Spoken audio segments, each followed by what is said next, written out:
नमस्कार, आप सभी का बहुत स्वागत है प्राइम टीवी पर और आप देखना शुरू कर चुके हैं प्राइम डिबेट। मैं हूं नितिन कुमार। उत्तर प्रदेश के साथ साथ देश भर में जो किसान 378 दिनों से कृषि कानून के खिलाफ और सरकार के खिलाफ धरने पर बैठे हुए थे, उन्होंने आज अपना धरना जो है वो स्थगित कर दिया है। खत्म नहीं किया है, स्थगित कर दिया है। उन्होंने ये कहा है कि हमारी जो सरकार के साथ बैठक हुई थी और उस बैठक के बाद जिन प्रमुख 6 बिंदुओं पर हमारी जो चर्चाएं हुई हैं, उन चर्चाओं पर सरकार ने सहमति जता दी है। लेकिन हम ये कह रहे हैं कि अभी हम अपने इस प्रदर्शन को, अपने इस विरोध को खत्म नहीं कर रहे हैं, हम इसे सिर्फ स्थगित कर रहे हैं। अगर सरकार हमारी बातों को नहीं मानती है तो हो सकता है कि 15 जनवरी की एक बार फिर से हम बैठक करेंगे और उसके बाद फिर एक फैसला ले सकते हैं कि शायद एक बार फिर से हम प्रदर्शन करने के लिए सरकार के खिलाफ बैठ जाएं।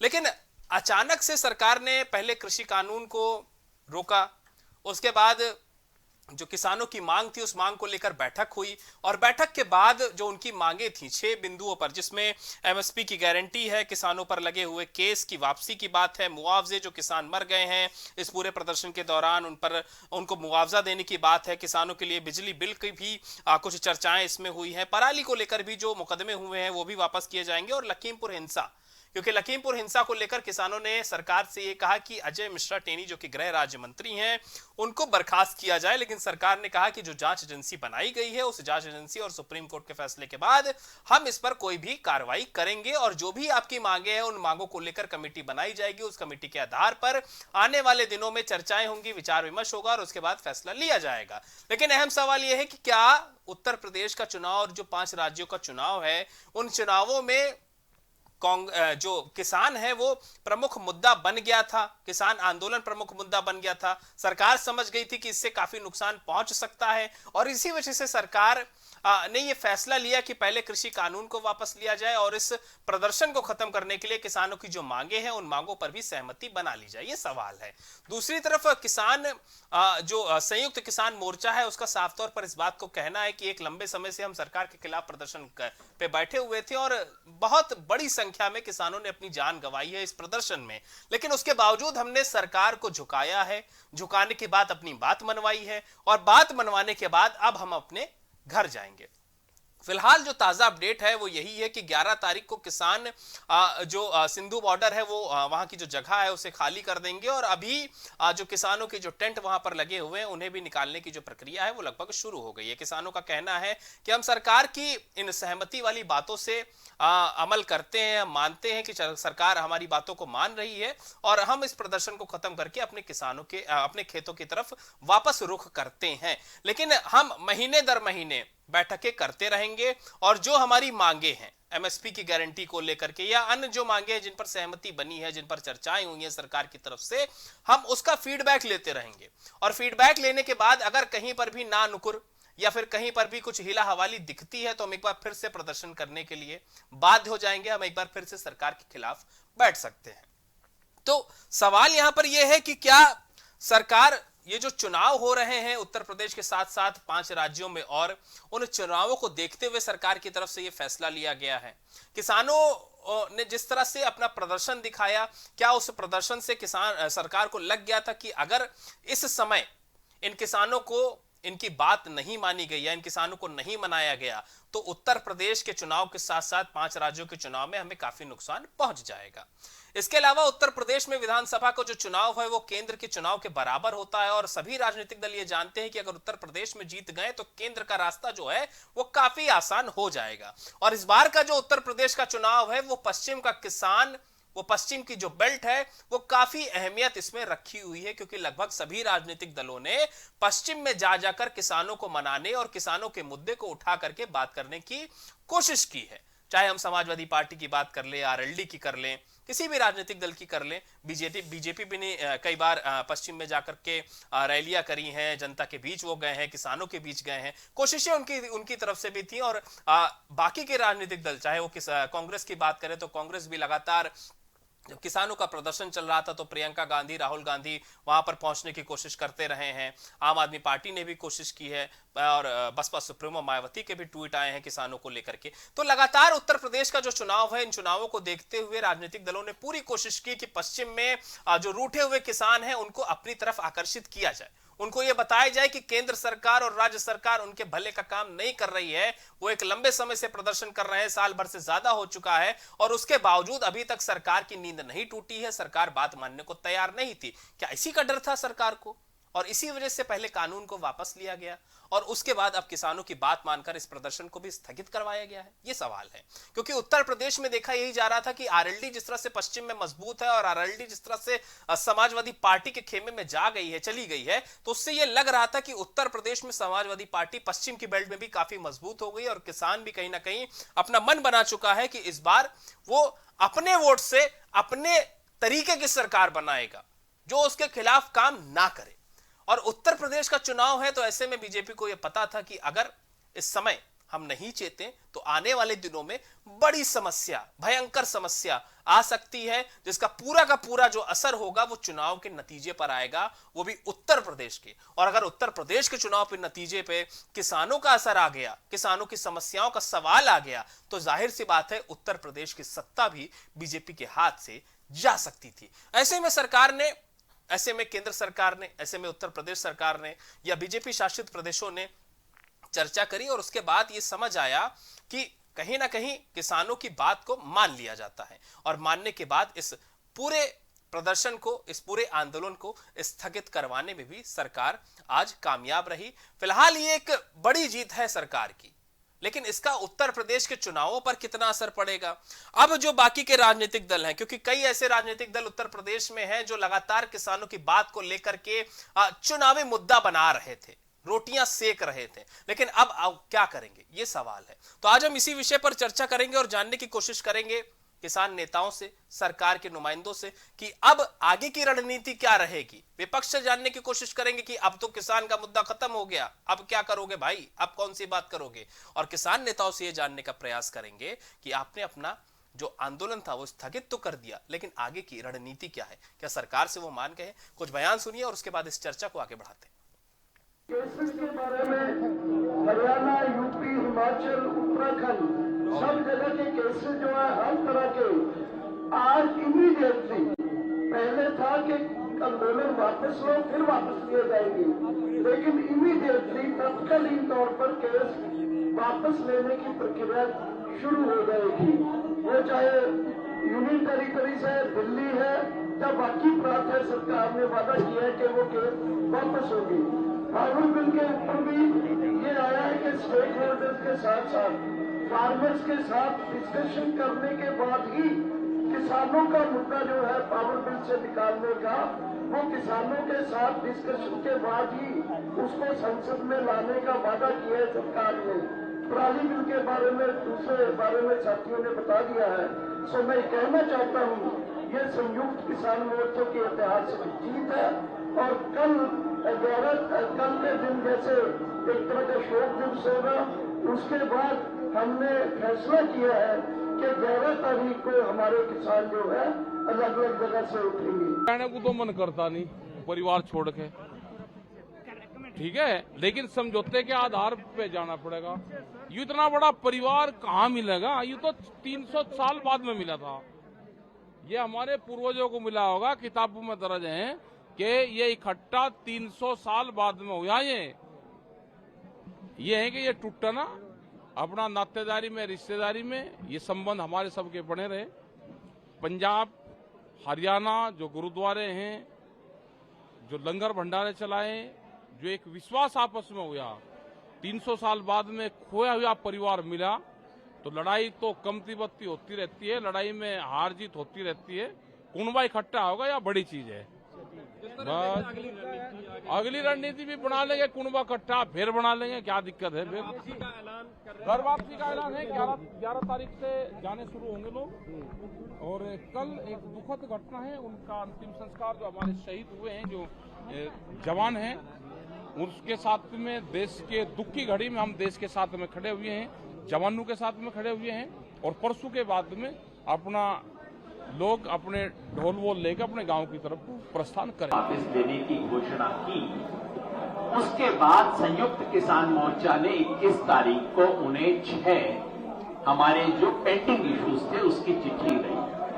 2 हफ्ते तक सरकार से कोई जवाब नहीं आया। लेकिन परसों 7 तारीख को सरकार की तरफ से पहला ड्राफ्ट आया। हमने चर्चा की, स्पष्टीकरण मांगे, बदलाव मांगे।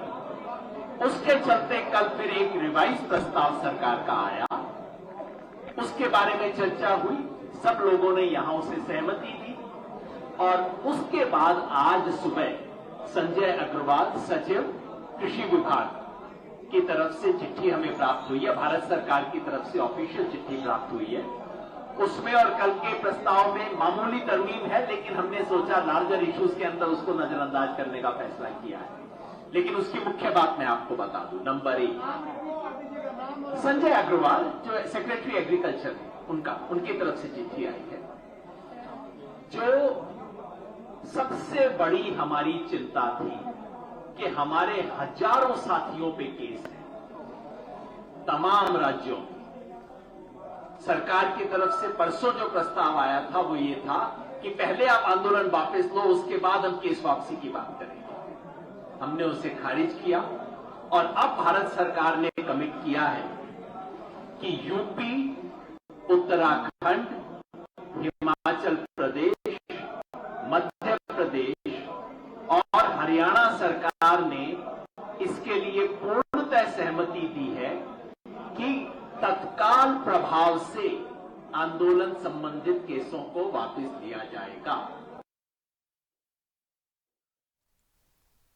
तो आज की इस मुद्दे पर चर्चा करने के लिए हमारे साथ जो मेहमान हैं वो जुड़ चुके हैं। केसी जैन साहब हैं बीजेपी से हमारे साथ, शौकत अली समाजवादी पार्टी से हमारे साथ जुड़े हैं, आरिफ महमूद हैं हमारे साथ, आरएलडी के प्रवक्ता हैं, और इसके अलावा किसान नेता के रूप में कमलेश यादव जी हमारे साथ मौजूद है। आप सभी मेहमानों का आज की डिबेट में बहुत बहुत स्वागत है। सबसे पहले मैं शौकत भाई आप माफी का केसी जैन साहब मैं आपके पास आना पड़ूंगा। जैन साहब, किसानों को मना लिया आप लोगों ने भाई, अब क्या चाहिए? अब तो उत्तर प्रदेश फतेह हो जाएगा ना, क्योंकि किसान सबसे ज्यादा नाराज था और समाजवादी पार्टी इसी मुद्दे को लेकर के उठा रही थी। तो मना तो लिया आप लोगों ने, सारी मुसीबतों का हल हो गया। देखिए नितिन जी, समाज में कोई भी वर्ग जब भी किन्हीं चीजों की मांग सरकार से करता है तो सरकार का ये कर्तव्य है और दायित्व है कि वो किसी तरीके से भी उन समस्याओं का निराकरण करे और कोई ना कोई बीच का रास्ता निकाले। आज जो ये किसान आंदोलन वापस हुआ है इसका स्वागत है, और जो प्रधानमंत्री जी ने घोषणा की थी कि हम तीनों किसान बिल इसलिए वापस ले रहे हैं, क्षमा मांगते हुए उन्होंने कहा था कि हम किसानों को इन तीनों किसान बिलों के हित को नहीं समझा पाए, और ये किसान बिल किसानों के हित के लिए था, अभी है, और हम तो संशोधन करने के लिए भी तैयार थे, लेकिन हम इनको वापस ले रहे हैं क्योंकि हम किसानों को इनके हितों को नहीं समझा पाए। तो माननीय प्रधानमंत्री जी का जो वक्तव्य था और प्रधानमंत्री जी ने जिस प्रकार से उनको वापस लेने की घोषणा की और उनको वापस लिया, उसके बाद भी विपक्ष कहीं ना कहीं राजनीतिक रोटियां सेकता रहा और उसके विपक्ष के सारे नेताओं के बयान आते रहे कि नहीं, प्रधानमंत्री जी ने घोषणा कर दी है और ये बिल वापस तो नहीं होगा। फिर ये छाती पीटने लगे कि नहीं, चर्चा नहीं की सदन में इसकी तो चर्चा होनी चाहिए कि क्यों वापस हो। अरे जब आप ही वापस करने की मांग कर रहे थे और आपके कहने से वापस हो गया, तो क्या आप वापस होने का विरोध कर रहे हैं? किस चीज की चर्चा चाह रहे हैं? तो कुल मिलाकर के जो आपने जो बात कही, बिल्कुल सही बात कही कि विपक्ष के जितने मुद्दे थे वो धराशायी हो गए। वास्तव में विपक्ष के पास कोई मुद्दा था ही नहीं। अच्छा। ये किसानों की आड़ में कहीं ना कहीं राजनीति कर रहे थे, किसानों को आगे करके और उनके माध्यम से ये राजनीतिक रोटियां सेक रहे थे, और अब विपक्ष के पास किसी भी प्रकार का कोई मुद्दा नहीं बचा है। आप देखिए, माननीय प्रधानमंत्री जी भी पूर्वांचल दौरे पे थे और उन्होंने 3 बड़ी योजनाओं का वहां पे उद्घाटन किया था। वो चाहे खाद का बंद प्लांट हो, उसकी शुरुआत हो 30 साल से जो बंद पड़ा था, और रीजनल मेडिकल स्टेट सेंटर हो, एम्स का उद्घाटन हो, 10,000 करोड़ रुपए की लागत की योजनाओं का उन्होंने उद्घाटन किया। ये शिलान्यास नहीं था जो अभी तक विपक्ष और पिछली पार्टियां करती रही कि शिलान्यास करके वो फरार हो जाती। तो इतना समय कैसे लग गया आप लोगों को भाई? दिखा करके 1 साल से ज्यादा समय कैसे लग गया समझाने में, मनाने में और सहमति बनाने में? देखिए नितिन जी, पहली बात तो ये कि हमें लगता है कि अब इन सारी बातों का कोई महत्व नहीं है, क्योंकि अब एक नया दौर शुरू हुआ है, एक नई वार्ता के साथ जो किसानों के अंदर जो संतुष्टि का भाव है, जो चाह रहे थे कि हमें इन मुद्दों पे चर्चा करनी है और इन विषयों को सरकार को मानना पड़ेगा। और रही बात पराली जलाने पे लेकर के जिनके खिलाफ मुकदमे थे, ये तो सरकार ने पहले ही वापस ले लिए थे और कहा था जब समझौता हुआ था। अच्छा, आप लोग कहते फिर रहे थे कि नहीं, नहीं, आप लोग कहते फिर रहे थे बीते दिनों की ये विपक्ष की साजिश है, विपक्ष के लोग बैठे हैं प्रदर्शन में, खालिस्तानी है ये वो, तो इन लोग का भी मुकदमा वापस होएगा कि खाली किसानों का होगा? नहीं, देखिए, जो लोग गलत गतिविधियों में शामिल रहे, तो वो एक उनके ऊपर, जिनके ऊपर क्रिमिनल केसेज है वो अलग बात है, लेकिन जिनके ऊपर राजनीतिक मुकदमे हैं, जो धरना प्रदर्शन को लेकर के है, और उस पर जो माननीय प्रधानमंत्री जी ने आश्वासन दिया है, उसका अक्षरशः पालन होगा। दूसरी बात यह कि आपने जो कहा कि आप ये कह रहे थे वो कह रहे थे, देखिए अब सारे मुद्दे समाप्त हो गए हैं। अच्छा, क्योंकि हमने आपसे कहा ना कि विपक्ष किसान, कमलेश भाई सब भूल जाए, मतलब कमलेश भाई सब कुछ भूल जाए। नहीं, विपक्ष जो है, विपक्ष तो किसानों की आज राजनीति कर रहा था ना। ठीक है, जब किसानों ने समापन कर दिया, किसानों के साथ समझौता हो गया, तो विपक्ष का जितना मुद्दा था सब समाप्त हो जाता। ठीक है, मैं आ रहा हूँ। शौकत भाई हमारे साथ हैं, शौकत अली समाजवादी पार्टी से। शौकत भाई, अब क्या करेंगे आप लोग भाई, क्योंकि ये तो सब हो गया, बन गई सारी बात, एमएसपी को लेकर भी, केस वापसी को लेकर भी, मुआवजे को लेकर भी सारी बात तो बन गई, अब क्या करेंगे? बीजेपी ने तो काम बना लिया।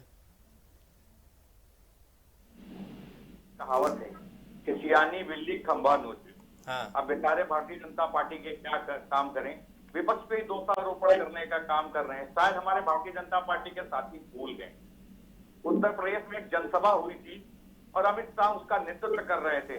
शायद वो बयान भूल गए। उन्होंने कहा था अगर किसी के मन में भ्रम है तो वो भ्रम निकाल दे, हम 1 इंच भी पीछे खिसकने वाले नहीं, हम 1 इंच भी इसमें समझौता करने वाले नहीं। ये बयान शायद वो भूल गए। इनको इनकी औकात याद दिला दी किसानों ने, इनकी हैसियत याद दिला दी, और सरकार को एक कदम 1 इंच नहीं, सैकड़ों मील पीछे खड़ा किया, बताया कि हम देश के अन्नदाता हैं, हमने आपको कुर्सी पे बिठाया था, हमने आपको यहाँ आशीष कराया था, हम ही आपको पीछे धकेलने का काम करेंगे। ये लोग डर गए, चुनाव नहीं तो जैन साहब कह रहे हैं कि आप लोग बेफिजूल में से राजनीतिक मुद्दा बना रहे थे। राजनीतिक मुद्दा कहाँ था? ये राजनीतिक मुद्दा नहीं था, देश के अन्नदाताओं का मुद्दा था। प्रदर्शन में तो आप ही लोग बैठे थे ना। अरे इनके तो तरह तरह के बयान थे।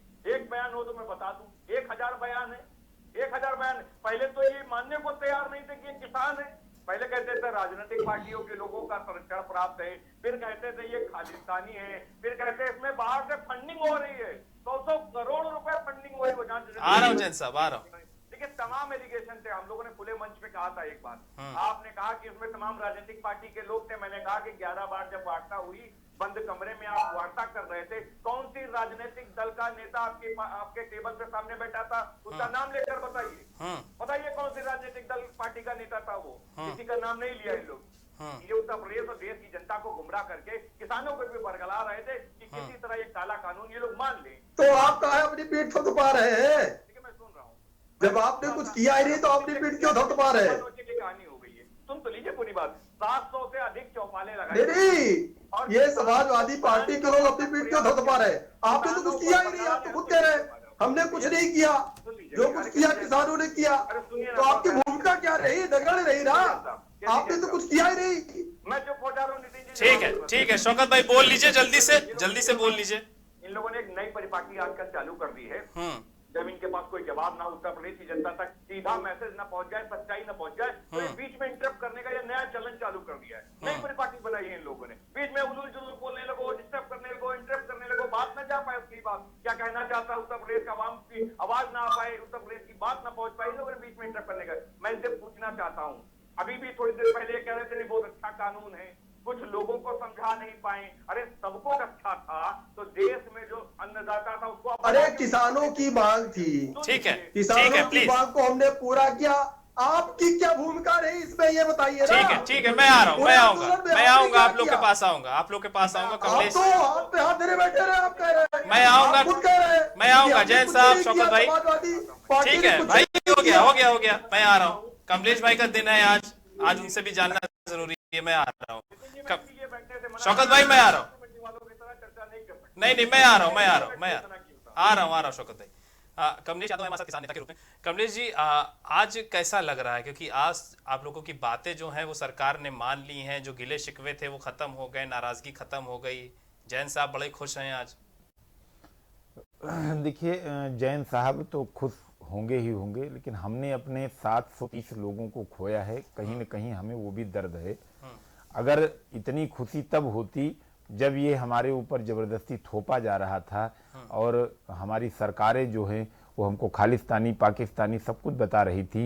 हर तरीके के इन्होंने अपने दंड भेद किए, इन्होंने हर तरीके से समझाने का, दबाने का और क्या क्या कहने का इन्होंने वो किया।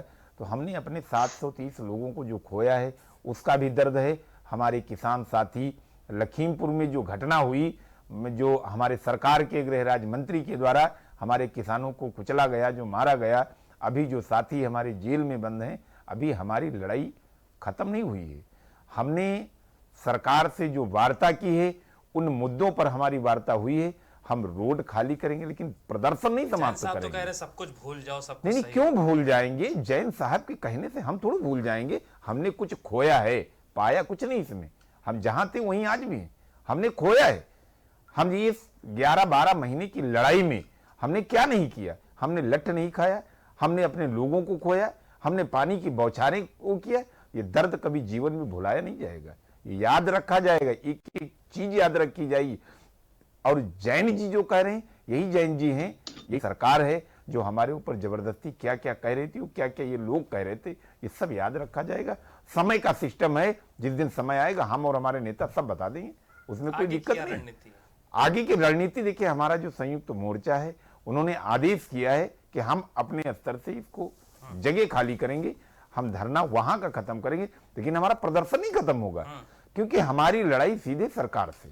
अभी कई बिंदु हैं। गृह राज्य मंत्री जो अभी हमारे गृह मंत्री जी अमित शाह जी कह रहे थे एक दिन की बड़ी बड़ी वो लगा करके, दूरबीन लगा करके कि कहीं दूर दूर तक माफिया नहीं दिखते हैं।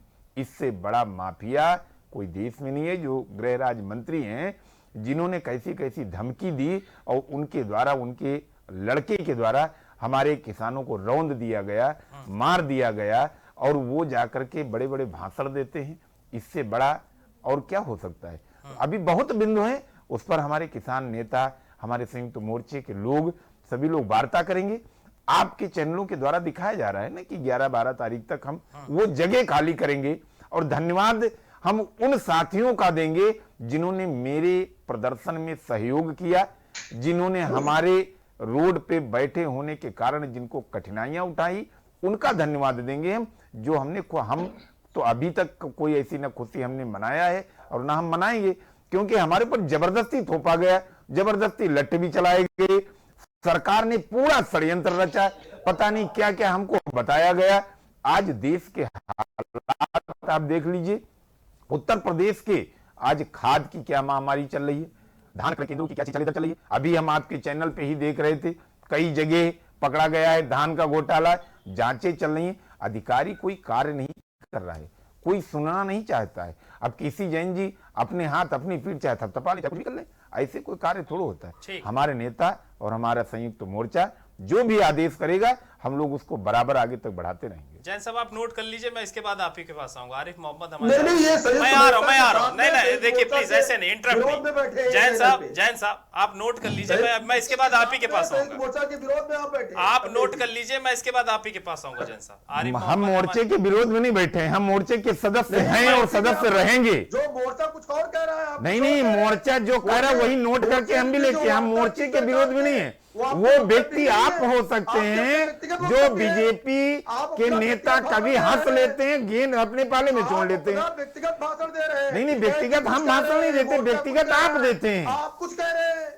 हम व्यक्तिगत नहीं देते। हम मोर्चा जो कहता वही मोर्चे के आगे अगेंस्ट नहीं जा सकते हैं। आपकी टिप्पणियां सारी की सारी टिप्पणियां, ठीक है। जैन साहब मैं आ रहा हूँ, मैं आऊंगा आपके पास आऊंगा। आप लिख लीजिए भाई, देश का मोर्चा है। सरकार ने हमारी बात मानी, ठीक है। 1 by 1 मैं आपके पास आ रहा हूँ। जैन साहब, और आप कह रहे हैं कि नहीं इससे कोई मतलब नहीं, हम तो याद रखेंगे। ठीक है, मैं आ रहा हूं भाई मैं आ रहा हूं। बिल्कुल एक पॉइंट याद रखेंगे। जैन साहब बिल्कुल एक बिंदु याद अरे ठीक रखा है भाई, जाएगा। आप लिख लीजिए, मैं बिल्कुल आ रहा हूं याद आपके रखा पास। जाएगा।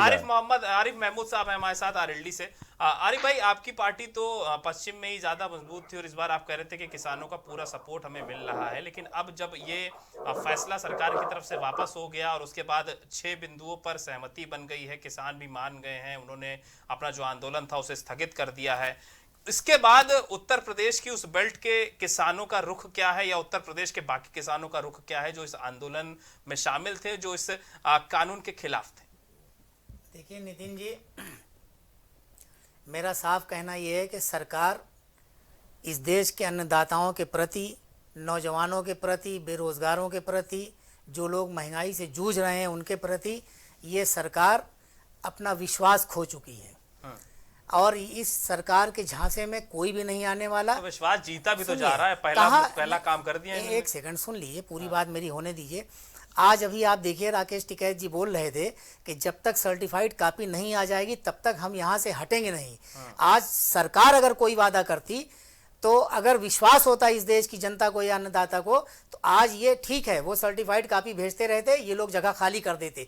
मगर कहीं ना कहीं ये विश्वास इन लोगों ने खो दिया है। कोई भी इनके ऊपर विश्वास करने को इस देश में तैयार नहीं है। अभी जैन साहब बड़े व्याकुल भारत हो रहे थे, बीच बीच में बोल रहे थे, हम लोग भी इनको रोक सकते हैं, ये बोलेंगे, हम भी नहीं बोलने देंगे। मगर पूरी बात मैं आपसे ये कहना चाह रहा हूँ कि आज इस देश के अंदर, अरे इस उत्तर प्रदेश के अंदर, पश्चिमी उत्तर प्रदेश के अंदर आप चले जाइए, आज आप देख लीजिए कि इन लोगों ने जो बड़े शीर्ष नेता थे, अमित शाह जी को देख लीजिए, राजनाथ सिंह जी को देख लीजिए, नड्डा जी को देख लीजिए, इन लोगों को एक प्रदेश में प्रभारी बना करके भेज दिया गया। अरे अमित शाह जी तो सिकंदर बन करके पूरा हिंदुस्तान फतह करने चले थे। हम तो ये सोच रहे थे कि अरुणाचल प्रदेश की तरफ जाएंगे, जहां चाइना ने हमारी जमीन पर अपना गांव बना लिया उन्होंने, हम तो सोच रहे थे उधर जाएंगे, मगर ये पश्चिमी उत्तर प्रदेश में आकर के सिमट गए। ये इस देश के अन्नदाता की ताकत है, जो इस देश का इतना बड़ा गृह राज्य मंत्री जो आज पश्चिमी उत्तर प्रदेश में आकर के सिमट गया, जो चौधरी चरण सिंह की कर्मभूमि पर आ गया। ये वहां क्या कर लेंगे? इन्होंने ये सोचा कि पश्चिमी उत्तर प्रदेश के अंदर न किसान घुसने पा रहे हैं, न इनके एमपी, इनके एमपी घुसने पा रहे हैं, न विधायक इनके घुसने पा रहे हैं। वहां पर लोग ले लेकर के इनको दौड़ा ले रहे हैं, काला झंडा लेकर के। ये अपनी बात वहां लोगों के बीच में नहीं रखने पा रहे हैं। तब जाकर के इन्होंने सोचा कि हम इस बिल को हम वापस लेंगे, किसान हमारे पक्ष में आएंगे। अब क्या पक्ष में आएंगे कि नहीं? सुन, नहीं, किसान कहीं से पक्ष में आने वाला नहीं है। अच्छा। अभी आपने मानी जयंत चौधरी और अखिलेश चौधरी जी के गठबंधन की आपने रैली देखी मेरठ में? आप देख लीजिए, उन्होंने एक इतनी बड़ी लकीर खींच दी है कि अगर ये तीनों प्रभारी उत्तर प्रदेश के मिल करके भी एक रैली करे तो उस लकीर को ये पार नहीं कर सकते हैं। और रहा सवाल, आप कह रहे हैं किसान खुश होने की बात कर रहे हैं, तो आप ये बताइए, ये झूठा वादा करते फिर रहे हैं, जाकर के जेवर एयरपोर्ट बना दिया, कहने कि किसानों का फायदा होगा। उससे क्या किसान का फायदा होगा, मुझे आप बता दें। जो गांव गरीब किसान अपने गांव में बैठ करके जो रोटी में जो प्याज और रोटी और नमक से कड़वा तेल डाल करके, सरसों का तेल डाल करके वो रोटी खा लिया करता था, आज उसके प्लेट से इन्होंने रोटी भी छीन ली। महंगाई बहुत बड़ा मुद्दा अभी सबके सामने है। टमाटर 100 रुपया किलो बिक रहा है, सरसों का तेल 240-230 रुपया किलो बिक रहा है। और कहां से किसान इनके पक्ष में खड़ा हो जाएगा? ठीक है। हाँ, जैन साहब बोलिए, क्या बोल रहे थे? देखिए, पहली बात तो ये कि जब जो खाद्य उत्पाद हैं और डायरेक्ट किसानों के हाथों से मार्केट में आते हैं, जब भी उन चीजों के भी दाम बढ़ते हैं तो ये कहते हैं कि किसानों का नुकसान हो रहा है। अरे अगर कोई चीज का उत्पादन हो रहा है और वो उत्पादन डायरेक्ट पहुंच रहा है, तो टमाटर का भंडारण नहीं कर सकते। डीपी खाद 2200 रुपया बोरी बेच रहे हो आप किसानों की हित की बात कर रहे हैं। डीपी खाद जो है 2200 रुपया की आप बेच रहे हैं। आरिफ जी, पहली बात तो ये कि मैं आपके बीच में बोला नहीं था और आपने पहले ही कहा कि ये सबके बीच में बोल रहे थे। हाँ, बोल तो रहे थे आप। जो है आपका गठबंधन जो है, गठबंधन की पीड़ा आपको साफ दिखाई दे रही है। हमें नहीं दिखाई दे रही है, गठबंधन की पीड़ा आपको दिख रही है। गठबंधन की पीड़ा जयंत जी आपको दिख रही है। कैसी पीड़ा? पूरे आपको ऐसी पीड़ा दिख रही है? आपने सुनिए, आपके नेता देश के प्रधानमंत्री मोदी जी ने किसानों का बिल इसलिए वापस किया कि अभी 1 जनवरी के बाद आप कह रहे थे कि किसानों की आय दुगनी होने जा रही है। अभी किसान 1 जनवरी में लेकर के सवाल आपके पास खड़ा होगा, आपके पास कोई जवाब नहीं है देश के किसानों को और गरीबों मजदूरों को देने के लिए। अरे आरिफ जी, मुझे पता था आप हल्ला करेंगे। अरे हम हल्ला नहीं करेंगे, आपके झूठ पर विराम हम दे रहे हैं। आप झूठ बोल रहे हैं, इसलिए मुझे बोलना पड़ रहा है। आपने भूमिका पहले ही बना दी कि सबके बीच में बोलते हैं, जबकि मैं आपके बीच में एक शब्द नहीं बोल रहा। अरे हम तो पहली बार बोले थे। बीच में भी मैं बोला, किसी के बीच में नहीं बोला। उसकी बात पूरी होने के बाद हमने प्रश्न किया था। आप सत्य बोलिए, आप झूठ मत बोलिए, सत्य बोलिए, मैं भी सुनूंगा बैठ करके आपकी बात। 2 सीटें आप क्या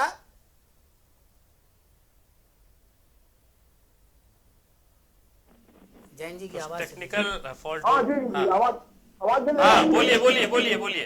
जी जी, देखिए पहली बात तो ये पहले स्टेटमेंट में ये हमारे जो साथी बैठे हैं आरिफ भाई, इनकी पीड़ा पूरी की पूरी उभर के सामने आ गई। कैसी पीड़ा, किस तरह की पीड़ा? किसी भी पार्टी गठबंधन कर ले ये, हाँ। इनको 5 सीटें नहीं मिलने वाली। इनके लिए गठबंधन पीड़ा है क्या? नहीं, इनके लिए गठबंधन पीड़ा है क्या? आपकी पश्चिमी उत्तर प्रदेश में अपनी खैर बनाइए आप। पश्चिमी उत्तर प्रदेश में 10 सीटों पर निपट करके आएंगे आप। पश्चिमी उत्तर प्रदेश में किसानों ने, नौजवानों ने, मजदूरों ने, महिलाओं ने, जिनके जिनके साथ आपने उत्पीड़न किया है, वो सब तैयार है आपको जवाब देने के लिए। इसीलिए 109 सीट पिछली बार जीती थी, 10 सीट में आप निपट करके आओगे अपनी पश्चिमी उत्तर प्रदेश में। सुनेंगे अरे भाई सुन लीजिए, सुन लीजिए, सुन लीजिए। आज तक जो सफल नहीं उसका कारण यही आरएलडी। ठीक है, अरे भाई सुन लीजिए। आरएलडी की जो नेता है उन्होंने आरएलडी को पलीता लगा दिया पूर्ण रूप से। अरे अब अपनी भारतीय जनता पार्टी की आप देखिए किसने पलीता लगा दिया। जयंत चौधरी किसानों ने आपको झुका दिया। जयंत चौधरी आपके झूठ पर किसान हावी हो गए, आप झूठ बोलते रह गए। ठीक है, आज पूरे उत्तर प्रदेश के अंदर नौजवान घूम रहा है, जिनको आप लाठियां बरसा रहे हैं जिनके ऊपर, ये झूठ बोलना बंद कर दीजिए। लाठी का पलीता लगा दीजिए। ठीक है जैन साहब, ठीक है। शौकत भाई जी, हाँ, क्या बोल रहे थे आप बोल नहीं पाए क्योंकि जैन साहब बीच में इंटरप्ट कर रहे थे आपको। देखिए, उत्तर प्रदेश के नौजवान और देश के किसान भी लोग भारतीय जनता पार्टी से जैन साहब बोलने तो दीजिए शौकत। ये लोग, हाँ देखिए, ये लोग पूरा भरसक प्रयास कर रहे हैं कि उत्तर प्रदेश को कैसे गुमराह किया जाए। चाहे किसानों की बात हो, उत्तर प्रदेश के नौजवानों की बात हो, तमाम लोगों को गुमराह करने का भरसक प्रयास किया जा रहा है। कोई कहता है लाल टोपी बताने लगता है, कोई लुंगी बताने लगता है, तरह तरह की बातें हो रही, कोई जो है मथुरा काशी जाने लगता है। ये भरसक प्रयास सिर्फ इस बात के लिए हो रहा है कि नौजवान इनसे रोजगार की बात ना करे, उत्तर प्रदेश की आवाम इनसे रोजगार की बात ना करे, महंगाई की बात ना करे, भ्रष्टाचार की बात ना करे। ये लोग बड़ी बड़ी बातें करते हुए, देश के प्रधानमंत्री ने एक बात कही थी कि मकान कब्जा करने वाले जेल में, शायद आज भारतीय जनता पार्टी को पता ही नहीं होगा। उत्तर प्रदेश के उप मुख्यमंत्री को माननीय उच्च न्यायालय ने नोटिस देकर भेजा है और नोटिस इस बात का दिया है कि आपने मकान कब्जा कर रखा है। देश के प्रधानमंत्री को यह बात आज बतानी चाहिए कि आपके मुख्यमंत्री ने ही मकान कब्जा कर लिया है। किससे उम्मीद लगाए उत्तर प्रदेश की जनता, किससे उम्मीद लगाए उत्तर प्रदेश का नौजवान, जब उत्तर प्रदेश की सरकार का मुख्यमंत्री ही मकान कब्जा करने लगे और कोर्ट को नोटिस भेजना पड़े मकान के लिए, तो मुझे लगेगा कि उत्तर प्रदेश के नौजवानों को गुमराह करने का प्रधानमंत्री जी प्रयास कर रहे थे। अब उनसे पूछा जाना चाहिए। सुन लीजिए, फिर बोलना शुरू कर दिया। थोड़ा सांस ले लो, थोड़ा सांस ले लो। जैन साहब को बुरा लग गया, मुझे लग रहा। नितिन भाई, आजकल भारतीय जनता पार्टी के पास कोई जवाब नहीं है, वो बेचारे बड़ा परेशान है। आज तो बड़ा खुश है, आज बड़ा खुश है जैन साहब। ये बेचारे अंदर आत्मा से रो रहे हैं, लेकिन मजबूरी में टीवी के सामने किसिया रहे हैं। ये हंसी नहीं है, किसियात कही जाती है।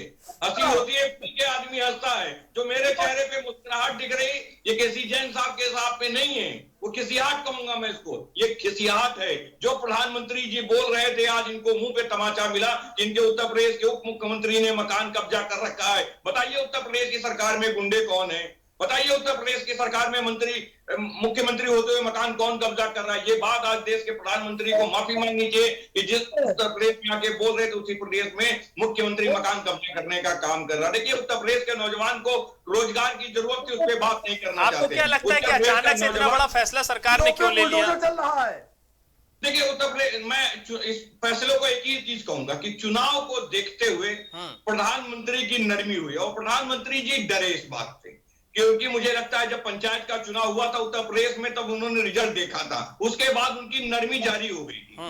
वो ये नहीं है अचानक कोई फैसला हो गया हो, अचानक कोई सपना आ गया हो। अगर इनको मानना ही था 11 बार वार्ता हुई है नितिन जी, एक बार तो एक दो बार नहीं हुई है, 11 बार बैठक हुई और 1-2 महीने में फैसला हो जाना चाहिए था। 700 से अधिक किसान शहीद हो गए, कई मौसम देख लिए उन्होंने, ठंडी भी देख ली, गर्मी भी देख ली, लाठियां भी देख ली, गोलियां भी देख ली, तमाम तरह के बयान भी देख लिए, तमाम तरह की यातनाएं भी देख ली। उसके बाद प्रधानमंत्री जी को याद आया कि चंद महीने बाद चुनाव है, ये तो हटने वाले नहीं, लेकिन हमारी कुर्सी जरूर हट जाएगी, क्योंकि इनका ही फैसला ये देश को मैसेज देने का काम कर रहा है, इसलिए उनकी नरमी लाजमी हुई। और वो माने नहीं, ये बार बार ये ना कहा जाए कि वो माने नहीं, वो विवश हो गए हैं, वो मजबूर हो गए, उनके पास कोई रास्ता नहीं बचा, उनके पास कोई विकल्प नहीं बचा, मजबूरी में फैसला लिया है। आप उनका वक्तव्य सुनिएगा, उनका बयान सुनिएगा कि हम चंद लोगों को मना नहीं पाए, बड़ी मजबूरी में ये बयान दे रहे थे, वो देना नहीं चाहते थे, उनका अहंकार टूटा नहीं था, वो अहंकार इसलिए तोड़ दिया किसानों ने कि कब चुनाव आ गया था, मजबूरी में इस तरह के। ठीक है जैन साहब, एक मिनट, मैं आ रहा हूँ आरिफ भाई। जैन साहब, कमलेश भाई कुछ कह रहे थे, तब भी आप इंटरप्ट कर रहे थे, क्या कहना चाह रहे थे उस दौरान?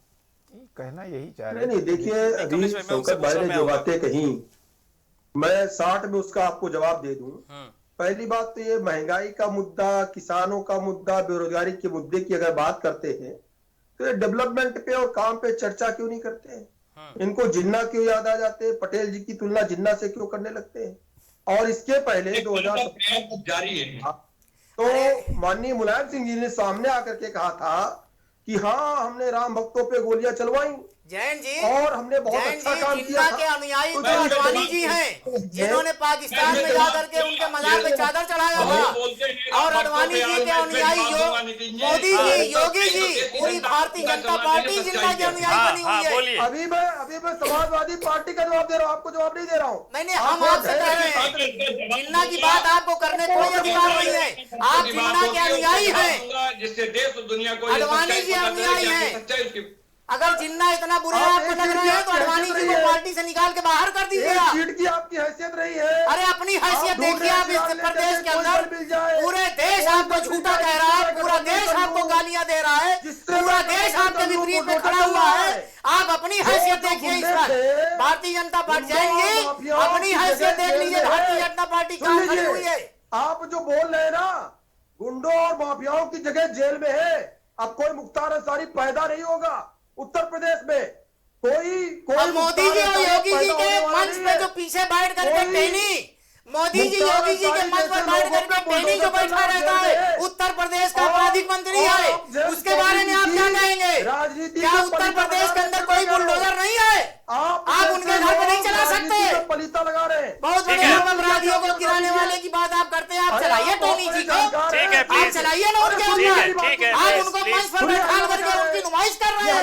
आप देश और प्रदेश के अंदर झूठ बोल रहे हो, आप देश को गुमराह कर रहे हो। ठीक है, प्लीज हो गया भाई, हो गया। डायरेक्टर है इस देश के अंदर, पूरी देश की जनता आपको जान रही है, समझ रही है। नाम बता दीजिए आप। ठीक है, 3 बिल कौन से, उनका नाम बता दीजिए आरिफ जी। क्या 3 बिल कौन से थे, उनका नाम बता दीजिए। अरे 3 बिल तो आप छोड़ दो, हम आपसे ये पूछ रहे हैं, क्या जनवरी आने वाली है? हम 3 बिल आप छोड़िए, जनवरी आने वाली है, क्या किसानों का दुगना कर देंगे? अभी फिर किसान आपके पास खड़ा होगा पूछने के लिए, समझे? अब ये झूठ बोल रहे हो। और एक चीज मैं बताऊं नितिन जी आपको, सुनिए जैन जी, ये मोदी जी ने डर के मारे ये बिल वापस लिया है, और ये इतिहास पढ़ करके इस देश को बताते थे कि कुरुक्षेत्र और स्टालिन की बात करते थे, इन्होंने इतिहास हिटलर का पढ़ लिया है, जिसमें हिटलर ने अपने ही हाथों से अपना अंतिम संस्कार किया था। आरिफ भाई प्लीज, आपका काम केवल इंटरप्ट करना है। ठीक है, प्लीज आपको एबीसीडी नहीं आती। अरे ठीक है, हो गया। झूठ को मैंने रोक दिया इस बड़े चैनल पर, इतना बड़ा चैनल आपके झूठ को सुनने के लिए बैठा नहीं है, वो अच्छी बातें सुनने के लिए बैठा है। आप झूठ बोलते हो, इसलिए मैंने आपको इंटरप्ट किया है, रोका है। ठीक है, प्लीज कमलेश भाई कुछ कहना चाह रहे हैं। जैन साहब आ रहा हूँ। कमलेश भाई कुछ कहना चाह रहे हैं? हाँ कमलेश भाई। नहीं नितिन जी ऐसे चलना नहीं मैं आ रहा हूँ पूरा जवाब लूंगा। इनका काम सिर्फ इतना है। अरे झूठ नहीं बोलने देंगे तुम्हें आप। सुनिए जैन जी, आपको मैं झूठ नहीं बोलने दूंगा कि लंबी लंबी झूठ बोल करके आप प्रदेश की ठीक है, प्लीज हो गया। अरे मैं तुम्हें नहीं बोलने दूंगा, तुम्हें कभी नहीं बात करने की। अरे तुम यार तुम नहीं, तुम्हें देखिए पर्सनल नहीं प्लीज, चैनल पर पर्सनल टिकट नहीं, सारी बदतमीजी अगर व्यक्तिगत हमला करोगे किसी के ऊपर तो हाँ मैं तुम्हें बता रहा हूँ, मैं भी तुमसे कह रहा हूँ कि अगर तुम हमारी बदतमीजी की बात करोगे नहीं, ये सब नहीं, बता दीजिए। पर्सनल टिकट टिप्पणी नहीं। बहुत बड़े बदतमीजी की बात करने चले आ अरे भाई हम किसान के मुद्दे पर बैठे हुए हैं, कहाँ आप लोग आपस में लड़ गए? मुद्दे में हो तो बोलो ना भाई। अरे कमलेश भाई की तो सुन लो। जनवरी में तुम वापस कर दोगे, जनवरी में किसान की आय दुगनी कर दोगे आप। ऑडियो डाउन करिए भाई, नहीं ऑडियो डाउन करिए इन लोग का। हाँ कमलेश भाई कुछ कहना चाह रहे? कमलेश भाई। नितिन जी मैं यही कहना चाहता हूं कि जब विकास के मुद्दे पे बात होती है, जब किसान पर बात होती है, तब इनको कहीं मंदिर याद आएगा, कहीं मस्जिद याद आएगा, कहीं जिन्ना याद आएगा। एक बार गन्ना भी याद कर लीजिए, एक बार खाद बिजली पानी भी याद कर लीजिए। लगे आरएलडी की ये देखिए औकात सबको सुनिए। केसी जैन जी, आरिफ जी सुन लीजिए, केसी जैन जी सुन लीजिए। किसान औकात बड़े बड़ों को दिखाता है और दिखाता रहेगा। देश के अंदर भूलते हो। केसी जैन जी सुन लीजिए, जब किसानों की बात हो, जब मुद्दे पर बात हो, सारा किसान, सारे नौजवान मजदूर आपके खिलाफ वोटिंग करने जा रहे हैं। आप आने वाले दिनों में सरकार आपकी जा रही है, आप लोग परेशान हो रहे हैं। अरे भाई प्लीज कमलेश जी की सुन लीजिए। देखिए आज बड़ा दिन है इन लोगों के लिए, एक लंबे समय बाद ये लोग वापस अपने घर जाएंगे, अपने खेतों में जाएंगे, तो इनकी बात सुन लीजिए, उसके बाद हम आप लोग के पास आ रहे हैं। कमलेश भाई देखिए हमारी लड़ाई अभी हमारे संयुक्त मोर्चा के जो भी हमारे 40 सदस्यीय कमेटी है, सभी लोगों ने जो आदेश किया है उस आदेश के तहत हम लोग चल रहे हैं, उसी तरीके से चलेंगे। और हमारी लड़ाई अभी जारी है। कई मुद्दे हैं, अभी जो गृह राज्य मंत्री हैं उनकी बर्खास्तगी है, किसानों के जो मुकदमे हैं उन पे चल रहा है, और जो हमारा एमएसपी की कानून है। लेकिन भारतीय जनता पार्टी के जब भी प्रवक्ताओं से या नेताओं से जब भी कोई विकास पर बात करो तो इनको जिन्ना जल्दी याद आता है, लेकिन गन्ना नहीं याद आता है। जो अभी 4000 करोड़ रुपया बाकी है उस पर भी ध्यान देने। किसानों के साथ, युवाओं के साथ, अभी मुख्यमंत्री कार्यालय के बगल में जो हमारे युवाओं साथियों के ऊपर लठ चलाए गए उनको भी याद कर लीजिए। बहुत चीजें हैं, समय आएगा सब कुछ याद रखा जाएगा। और किसान बड़े बड़े लोगों को झुका दिया है, किसान के ऊपर कभी कोई दबाव नहीं डाल सकता है। ये सरकार और किसान की लड़ाई है, इसमें मैं किसी के ऊपर व्यक्तिगत टिप्पणी नहीं करता हूं। जब आप मेरे ऊपर जबरदस्ती थोप रहे थे तब भी इन्हीं चैनलों के माध्यम से हम और केसी जैन जी आमने सामने थे, तब भी हम इसका विरोध कर रहे थे और आज भी विरोध कर रहे हैं। और ये कितना खराब था हमने कई बार इनको भी बताया, कई बार नेताओं को। हमें कोई ये नहीं बताया कि ये 3 सूत्री कानून क्या था, ये काला क्या था और क्या सफेद था, ये हमें सब कुछ मालूम है। अभी हमारी लड़ाई जारी है और जारी रहेगी जब तक हमारा संयुक्त मोर्चा हमारे साथ है। हम उसके अगेन में कभी नहीं जाते, लेकिन हमारी लड़ाई सरकार से सीधे जारी है। अभी हमारे मुद्दे बहुत हैं, हमारे मोर्चे के लोग हैं, बैठेंगे, बैठ करके वार्ता करेंगे। हम जैसे वहां बैठे थे वैसे वहां से एक एक चीज सफाई कर देंगे। हम अपनी जो हमारा धरना स्थल था उसको खाली करेंगे, लेकिन मांग हमारी अभी जारी है। ठीक है शौकत भाई 30 सेकंड है, 30 सेकंड में अपनी बात पूरी कीजिए, उसके बाद जैन साहब के पास आऊंगा। लेकिन नितिन भाई आज भारतीय जनता पार्टी अपनी सरकार की उपलब्धियां नहीं बता पा रही, इसीलिए तरह तरह के बयान दे रही। उत्तर प्रदेश की जनता को गुमराह करने का भरसक प्रयास कर रही ताकि उत्तर प्रदेश की जनता इनसे अपने हित की बात ना पूछ सके, उत्तर प्रदेश का नौजवान रोजगार की बात ना कर सके, उत्तर प्रदेश की आवाम इनसे बेरोजगारी का बढ़ते स्तर पे बात ना कर सके, महंगाई पे बात ना कर सके। इसीलिए तमाम तरह के प्रयास किए जा रहे हैं कि किस तरह दुर्वीकरण किया जाए, किस तरह उत्तर प्रदेश की जनता को गुमराह किया जाए। इस तरह रंग बिरंगे बयान दे दिए जाते हैं, लेकिन उत्तर प्रदेश की जनता मूर्ख बनने वाली नहीं है। उत्तर प्रदेश की जनता ने इनको 7.5 साल दिए, केंद्र में 4.5 वर्ष दिए उत्तर प्रदेश की सरकार को। अब उत्तर प्रदेश की जनता ये जान चुकी है कि ये सिर्फ जुमलेबाज लोग हैं, ये सिर्फ उत्तर प्रदेश को गुमराह करके कुर्सी पे आश्रित रहना चाहते हैं। अब इनको उत्तर प्रदेश की जनता भगाने का काम ठीक है जैन साहब जवाब दीजिए, 30 सेकंड। जी देखिए, पहली बात तो ये है कि इसी उत्तर प्रदेश की सरकार ने अभी एक बड़ा उद्घाटन किया। हमने आपको बताया भी कि पूर्वांचल में जाकर के गोरखपुर में माननीय प्रधानमंत्री जी ने 10,000 करोड़ रुपए की योजनाओं का प्रारंभ किया। इसी तरीके से जो बात कर रहे हैं, अभी शौकत जी कह रहे थे कि ये विकास पे चर्चा नहीं करना चाह रहे, हम तो चाह रहे विकास पे आप चर्चा करिए। आपको हम लोग बताना चाहते हैं, आप आइए चर्चा करिए कि 1.5 करोड़ लोगों को हमने मुफ्त में गैस कनेक्शन दिया, 1.5 करोड़ लोगों को मुफ्त में हमने जो है ये आपको बिजली कनेक्शन के साथ साथ 1.5 करोड़ लोगों को हमने शौचालय दिया, 50 लाख लोगों को हमने आवास मुफ्त दिया। आप आइए चर्चा करिए इस पे, आप इस पे चर्चा क्यों नहीं करना चाहते? आप क्यों जिंदा? नितिन जी, मैंने आपको सुना, मेरी बात सुन लीजिए, मैं आपको जवाब दे रहा हूं। और माननीय पूर्व मुख्यमंत्री जी अखिलेश जी क्यों जिन्ना को ले आते हैं, क्यों जिन्ना की चर्चा छेड़ते हैं और ये कहते हैं कि अब ये भगवान कृष्ण की बात करते हैं। अखिलेश जी तो लगातार कृष्ण भगवान की बात करते हैं, कहते हैं आप राम भगवान की मूर्ति लगा रहे हैं, हम भगवान कृष्ण की मूर्ति लगाएंगे, फिर मथुरा से इनको आपत्ति क्या है? तो देखिए, देश की जनता जिसके साथ में है, फैसला देश की जनता करेगी। रही किसानों की बात, किसानों के हित में सरकार हमेशा रही और आज माननीय प्रधानमंत्री जी ने जो पहले बड़ा निर्णय लिया था, किसानों ने बड़ा दिल दिखाया, आज अपना धरना प्रदर्शन समाप्त किया है, इसलिए उनका स्वागत है। लेकिन जितनी भी किसानों की समस्याएं होंगी उनको सुना जाएगा, उनका निराकरण बिना धरना प्रदर्शन के भी निराकरण उनका किया जाएगा, उनकी समस्याओं को निस्तारित किया। ठीक है, आप सभी का बहुत बहुत धन्यवाद इस प्रमुख मुद्दे पर जुड़ने के लिए। तो साथियों, उत्तर प्रदेश साथ जो 5 राज्यों में चुनाव है, उन चुनावों के पहले इस तरह जो उत्तर प्रदेश और बाकी 5 राज्यों में चुनावी रणनीतियां तय करी जा रही है, उन्हीं चुनावी रणनीतियों का हिस्सा कहीं ना कहीं ये किसान बिल वापसी है और किसानों का ये जो प्रदर्शन चल रहा था इसका स्थगित होना भी बताया जा रहा है। हालांकि किसान नेताओं की तरफ से कहा गया है कि जिन बातों पर चर्चा हुई है, जिन बिंदुओं पर सरकार ने सहमति बनाई है, अगर उन बातों को नहीं माना गया तो हम आने वाले दिनों में भी इसका फीडबैक लेकर के हो सकता है कि अपना प्रदर्शन एक बार फिर से शुरू कर दें। लेकिन देखना ये होगा कि उत्तर प्रदेश में जो चुनावी रणनीतियां हैं और चुनावी परिदृश्य है वो लगातार चेंज हो रहा है, लगातार बदल रहा है। आने वाले समय में और क्या देखने को मिलेगा, इसके लिए तैयार रहिएगा। आज की डिबेट में इतना ही। नमस्कार।